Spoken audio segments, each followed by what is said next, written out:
Ladies and gentlemen, my name is XPC Reaper from Trojan Horse Gaming. I am currently bringing you a library card look at Ghost Recon Future Soldier. Now, one little thing about this game, this is an Xbox 360, PS3 and PC game, so it's not exclusive to any variety of console whatsoever. Now, release date wise, this was released in May 2012 on the console and June 2012 on PC. It's produced by Ubisoft, or Ubisoft, however you pronounce it, by, it was the Red Storm Entertainment one, who previously have released some of the other Ghost Recon and just a variety of Tom Clancy ones, I think actually they've done primarily. Ubisoft might otherwise be known for their Rainbow Six games, which are based on Tom Clancy's works, as well as the Splinter Cell ones, which are also based on his works. And one of our most famous titles of the past few years actually has been Far Cry 3, which received massive acclaim and everything, and rightly so. I personally love it, Moustache seems to love it. Now, graphics wise, this has pretty good options. It's got resolution, VSync is synced for every 1 frame, not every 2, and aliasing, you can't actually change the level of it, unfortunately, but it does. It offers you somewhat, you can have it on or off basically, which is, it's not the most detailed, but it's okay. Detail objects, that's everything like your models, grass, all that sort of stuff. You can only adjust high, low, or high, medium, or low on each of those. There are only 3 presets for each of those things, which is a little bit unfortunate, but to make up for it, they do have volumetric light, tessellation, and global illumination. If you actually bother looking up what those are, then fair enough, that might help you sort out frame rate issues and all. But for me, I usually get around 30 frames per second on the highest detail. 30 would be the lowest. While recording this, unfortunately I'm having to do a post-com because DX Tory loves being a bastard to me and always refuses to actually load the default settings, which I've already clicked so often. And a lot of these settings, they don't really, there's no tooltips for them, but I suppose at this stage, tooltips on an Ubisoft options menu, they're few and far between. Very rarely do they happen, so I shouldn't expect them to add it in for a game like this. Now, it does have fully rebindable keys. You can also play it with a gamepad. I am not playing with a gamepad, so I switched the vibration off because I don't really want it rumbling around on the desk while it's plugged in. But it's nice that it gives you the option of using a gamepad. So you'll notice when I started this up, creating party. Now, you can play co-op with up to 3 of your friends in the campaign, which is nice. Like, you always have 4 in your team, regardless of whether or not you have 3 friends with you. Now, I've played a fair amount of this game, but that was before I changed my setup and everything. I played a fair bit on the laptop and got some progress on it, but it didn't save through to the actual desktop account because it wasn't cloud synced. But the campaign in this is actually quite long. I think, what was it took me? I think it's usually around 4 to 6 hours worth of gameplay in it. It might be 4 to 8, but that depends on how quickly you're going through, whether you're trying to be stealthy and everything. Major. Voice acting wise, this is actually quite good. I'll let you hear. We loading up? When we're done here. Our unit's never been hit this hard before. Now, why don't you just take a minute, share a word, say a prayer if that's your way. No, you probably recognize his voice. Alright then. He's appeared Let's go get in these quite sons a of few bitches that Tom did this. Clancy things. Details will be on your MRTs. He's quite a prominent voice actor. I can't remember his name, but he's appeared in so many games that I've actually played, which is both nice and not particularly nice, because sometimes it does feel like the Tom Clancy games don't really use new assets and all. But this game, I'll just give you a little bit of sort of detail on the storyline and everything. You can skip Bomb that cutscenes killed our actually, men by the was way, I'll headed just for our mention southern that. border. I didn't We realize paid at the personal time, but price I to was sort stop of it. trying That's different the keys, cost we and you choose can to bear for press our nation. enter The cost that Ramirez, to actually Allen, skip McGann, it, and Haynes chose to which pay is on nice. our behalf. It's Their skippable sacrifice cutscenes was regardless not of in whether or vain. not you've seen them Let's just make sure we don't have to before, make the same one again. which is definitely nice. But That bomb had to pass story-wise, through a lot of a bomb goes off hands to end up where it did. in South America, which was headed for somewhere else, and it's a massive payload on it. It kills 4 previous members of the Ghost Squad, and you've got these challenges I'll just mention. I forget what I was talking about at each point of the video, because this is actually a post-com, but these weapon challenges, tactical challenges, Ghost and Elite, you can complete them to unlock different attachments for your guns, or guns in general. And yeah, in terms of the storyline, once that bomb goes off, you basically switch to control of different members of the Ghost Squad, and you're trying to track down who had the bomb, who was sending it, where was it meant to go, and what the hell's going on. And Ghosts in the storyline, like, there's not much lore to it, I suppose, might be a bad way to describe it. Lore is, I always think, is more sort of historic one, but for this here, the Ghosts are basically the best of the best, and in your weapon customization, you can reflect that, because you've got a wide variety of different guns. You'll notice all these look pretty sort of boring. Some of them have scopes, some of them don't, but it's like, right, why does this one have a scope and this one doesn't? But you're never actually bound to using the attachments on it from bog standard, because one of the main things about it is the gunsmith. So I could, if I was using this M60, which I'm going to, I can adjust every tiny little detail of the weapon from the optics. Now, you unlock attachments as you go along. You're not always going to have the best attachments right off the bat, so there is a progression system too. You can adjust your paint job on weapons, and it's quite nice. Like, some of them, there are some points in the gun which won't ever be painted. There are some guns which basically the paint is not really that noticeable on. You can adjust the trigger, and you can have like match trigger, you can have full auto, semi-auto, 3-round bursts, but it all depends on your weapon type. You can adjust sort of forefront attachments like bipods, vertical grips, underbarrel grenade launchers, shotguns, all that sort of thing, depending on what sort of weapon you're using. You can't fit a shotgun to a machine gun.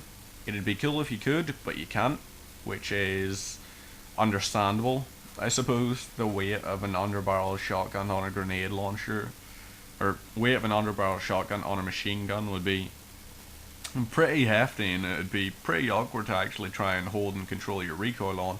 Now, each different attachment has a benefit and a detriment to it. So, for example, that standard rail cover gives you no bonuses but no disadvantages. You've got ones which can actually give you, for example, if I use an overgassed, I get a higher rate of fire, but I get lower control. If I use gas system that's undergassed, I can get better control and all. I always go for undergassed because I prefer having reduced recoil to a higher rate of fire. You can adjust side attachments like your aiming lasers, your bog standard laser sight, heartbeat sensor you can use to bring enemies up on your HUD. And you'll see in the gameplay what I'm talking about when I say bring enemies up in your HUD. You can adjust barrel length and everything. You can do a lot to your weapons in this game, which is very nice. You can adjust compensators, flash hiders. You can put suppressors and all on if your gun can be suppressed. And then, of course, some guns will allow you to change the stock. But there are so many different customization options in this, and it's just nice, the ability. You can press the assemble button and that'll give you a look at it. You've also got the firing range, which is a very nice touch. You can actually test out your weapons from the firing range, see what your sort of damage is. You can press the middle mouse button to aim down sights. Otherwise, if you right click, that's going to be your standard sighting in. It'll just be a sort of slight zoom to your weapon, but it won't actually be zoomed in completely. Then, of course, you can customize your secondary and all. Even the pistols can be customized in this. You can have a wide variety of different ones. Some of the guns look really cool, some of them I just absolutely love. Some I prefer to others, but the game in general, in terms of weapon selection and all, it's not a case of you've got like maybe 40 guns which are meh. It's a case of you've got 40 baselines, and then maybe you'll like the base model and you'll be like, right, I like that. Or maybe you want an undergassed system but everything else is standard. Or maybe you want a longer barrel but you want a semi-automatic one with a particular optic on it, and a suppressor and a fixed stock. If you've unlocked all that stuff, you can actually get some really cool looking weapons. You can go for appearances, or you can actually go for statistics, but this game doesn't really... There are no weapons which are just bad. All the weapons are overpowered.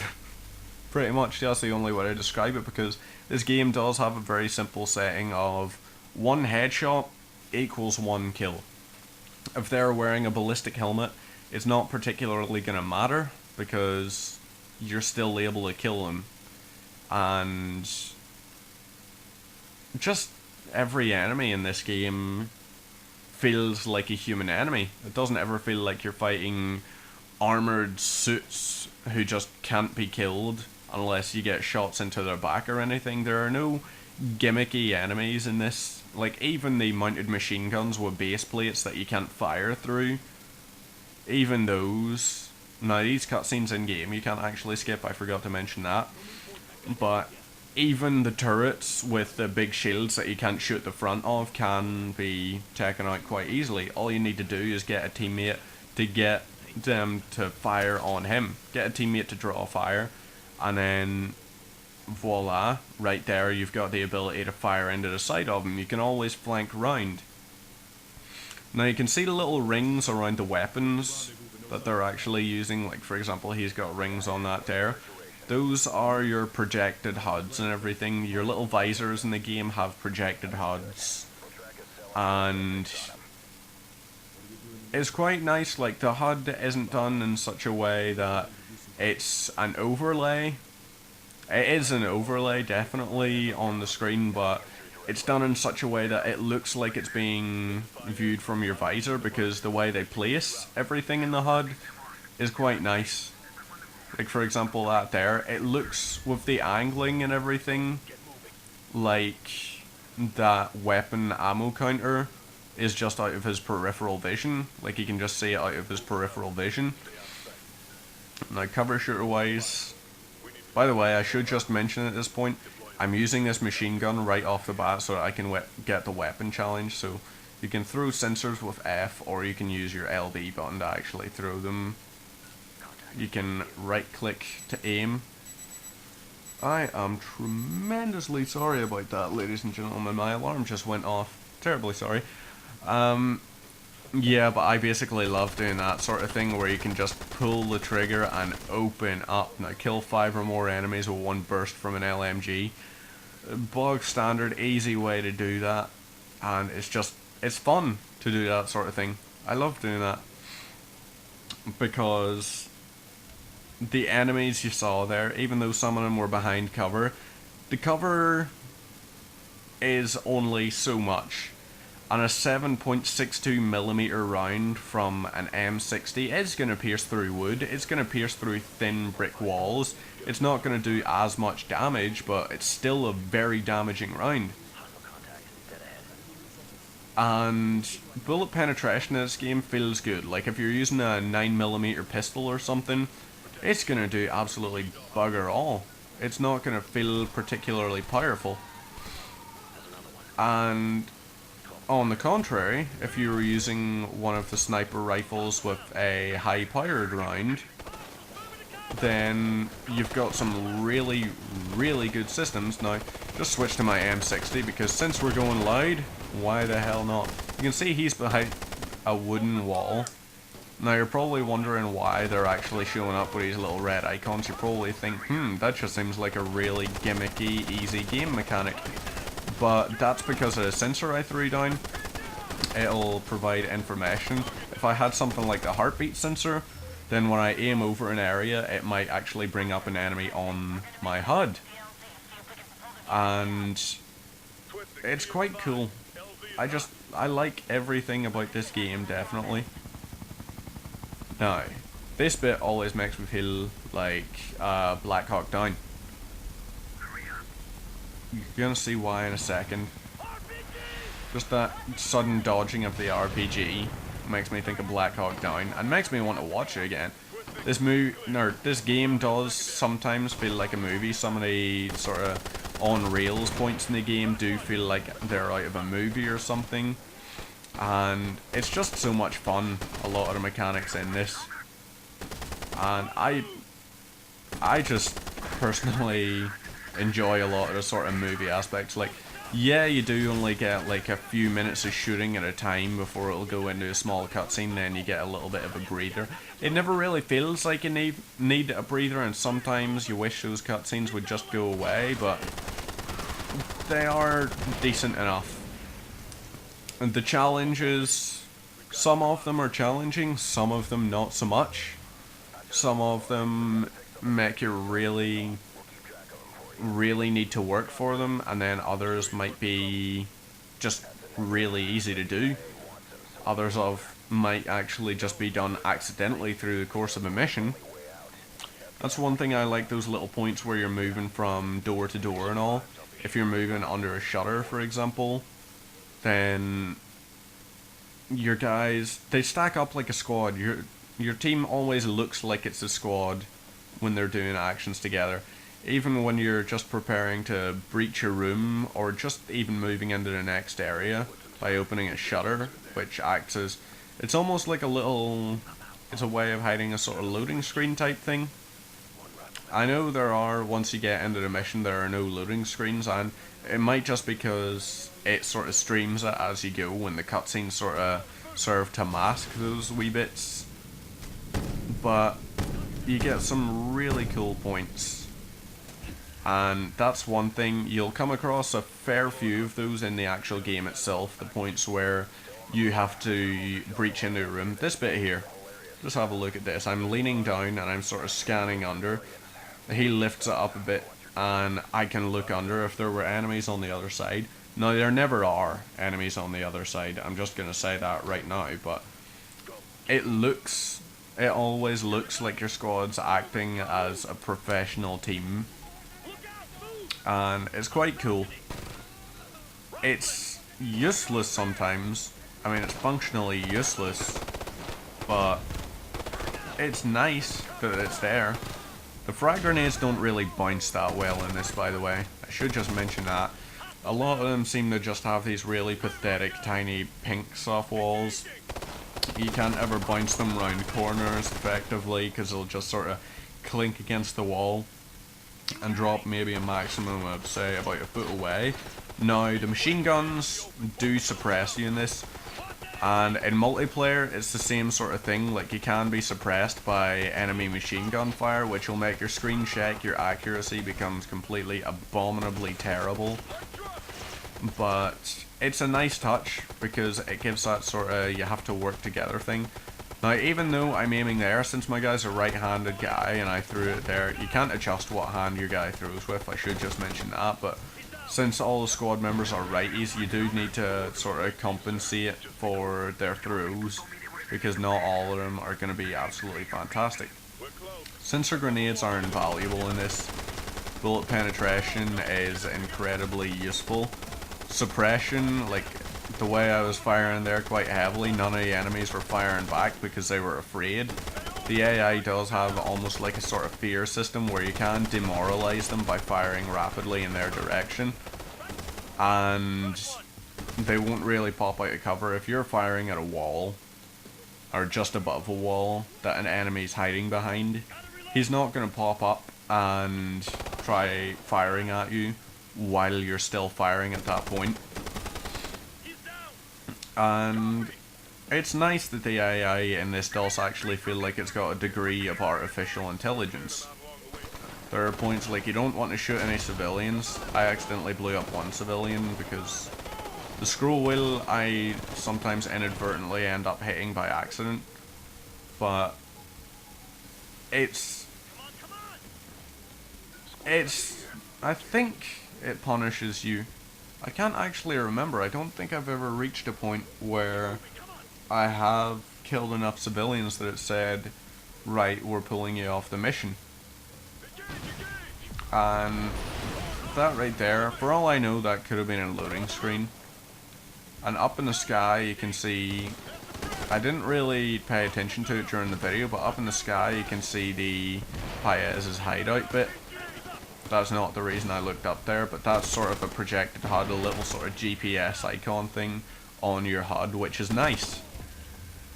It gives you it always gives you an indication, a clear indication of where you're going. You'll never actually feel lost in this game, mostly because it's tremendously linear, except for a few points. There are points in the game which are, I wouldn't say open, but they can be approached from multiple angles.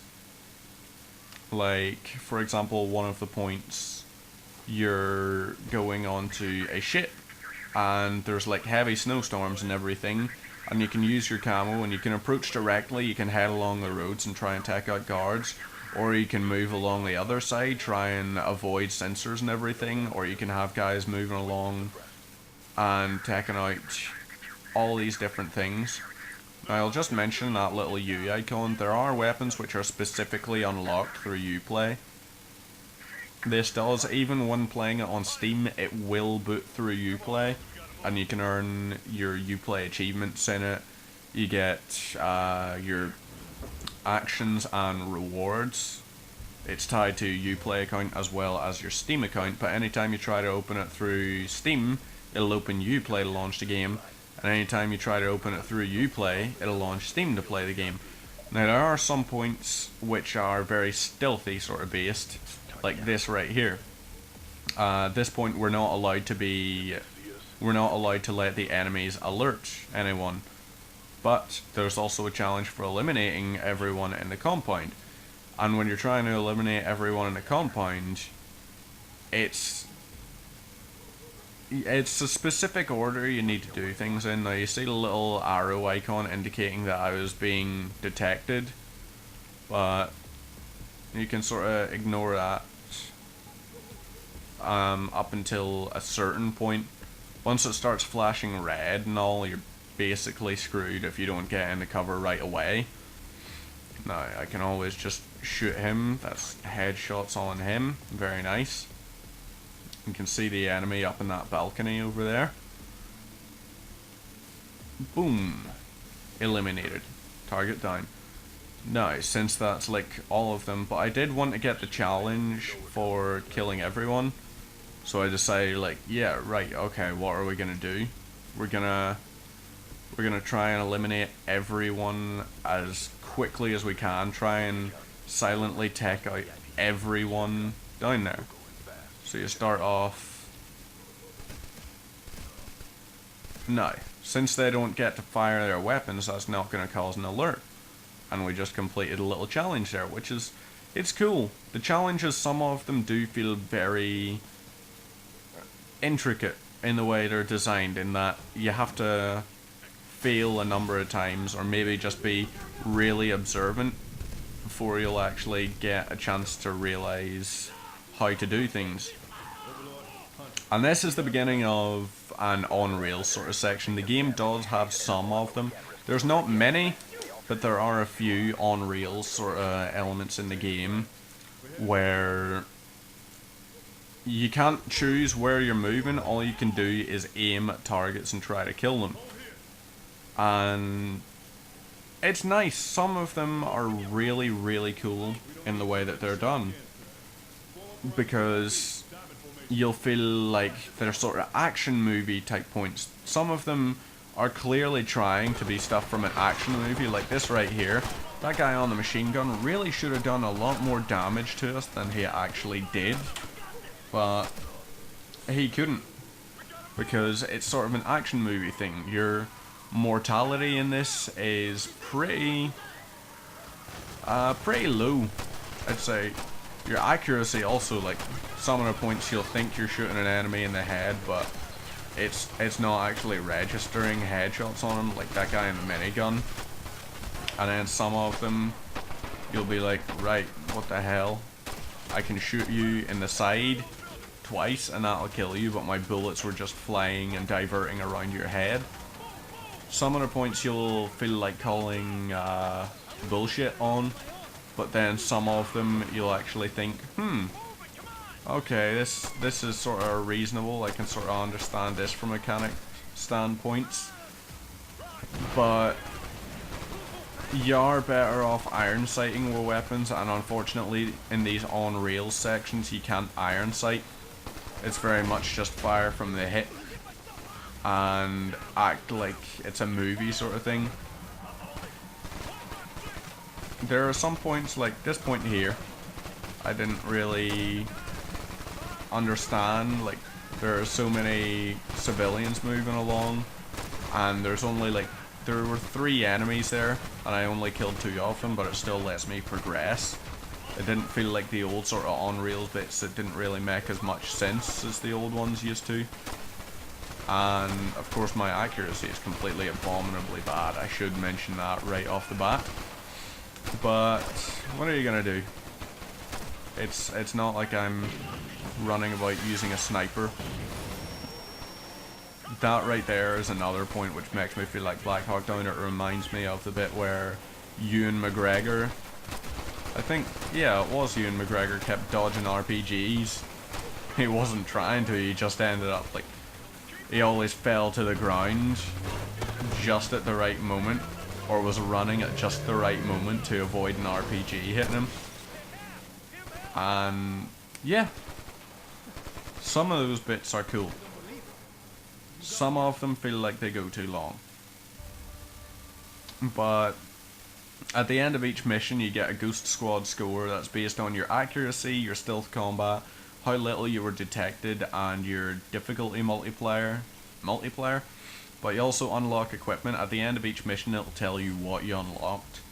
So for example, in that there I unlocked a variety of different weapons, and I also got some different attachments and camos.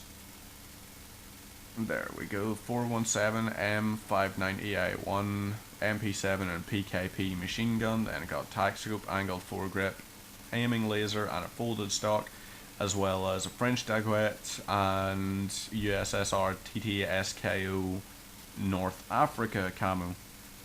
There are a lot of camos in this game, there's no doubt about that. There are some really, really cool ones, and they're not all American camos.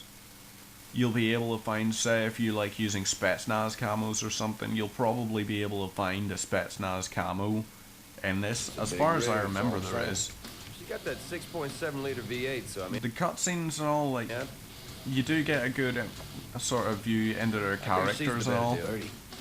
Live on a base. Like these guys are sitting talking about what they're gonna do with their money when they're on break, all that sort of stuff. You see points where they're just sitting and they're just chatting away, or some points where they'll be sitting and each one's doing his own individual thing. But it does feel like each character does have a good degree of character in this. Like, they do emotionally react to things that are happening, and most of the time their emotion is anger. But it's nice that they actually try to implement some kind of character in with them. So they actually got those working. That's your optical camouflage, by the way. Hey, well, the tech works great till you try to move too fast. They're not joking on that. You have to actually, if you want those to continue working, you have to basically crouch. And if you get too close to an enemy, they're still going to be able to spot you. South America. Intel's on the MRT. But there are some cool little gadgets and all. And of course your ability to adjust every weapon that you have is nice. The man you brought in. And just skip that. I'm just going to give you a little show of what we sort of unlocked in that, and basically the sort of customization you can do for the assault rifles, and give you a little look at my personal favourite, the 417, which I always have a quite specific setup for. And yeah, you can go through a variety of different ones. If you want to change the weapon you're using, then you have to actually go into customize gear and all, but it's nice that you can choose, you don't ever have to choose a secondary as just being a pistol. You can adjust things as much as you like. And I should mention down at the bottom you see that optimize point. Optimize means you can adjust it for set ranges, all that sort of stuff. Or you could adjust it for close quarters stealth, that sort of thing. The assault rifles I think have the most customization out of it. I don't think you can remove the stock on any assault rifles. You can only do that with PDRs, shotguns, and SMGs, I believe. But you do get a lot of different stuff with it. You can have, I think assault rifles are the only weapons in it which can mount an underbarrel attachment. And then, of course, you've got different varieties of barrels. You can have short, long, normal, well, standard. You can adjust your muzzles. It's nice. And this game does, it never feels like you're using 40 bog standard weapons. It feels like you've got 40 standard variations, but you can have an infinite number of customization options for those weapons. Now, that has just been a little look at Ghost Recon Future Soldier. The game is available on Steam for £9.99 for the standard edition, or £14.99 with the deluxe edition, which includes some additional multiplayer stuff, as well as, I believe it gives you access to stuff like the soundtrack. I think so, at least. I can't remember. It's also got DLC packs, but you can purchase each of those separately, or you can download the Season Pass for £19.99. I think each DLC on its own is something like £7.99, but none of those are tied to single player, I don't believe. There might be one, but I can't remember. I don't actually think I've ever looked at the DLCs for it. But the game's been, if you enjoy tactical cover-based shooters, then you're definitely going to have a good time with this game, because it's a tactical cover-based shooter. And if you think it's too easy, you have to bear in mind, I was playing on recruit difficulty.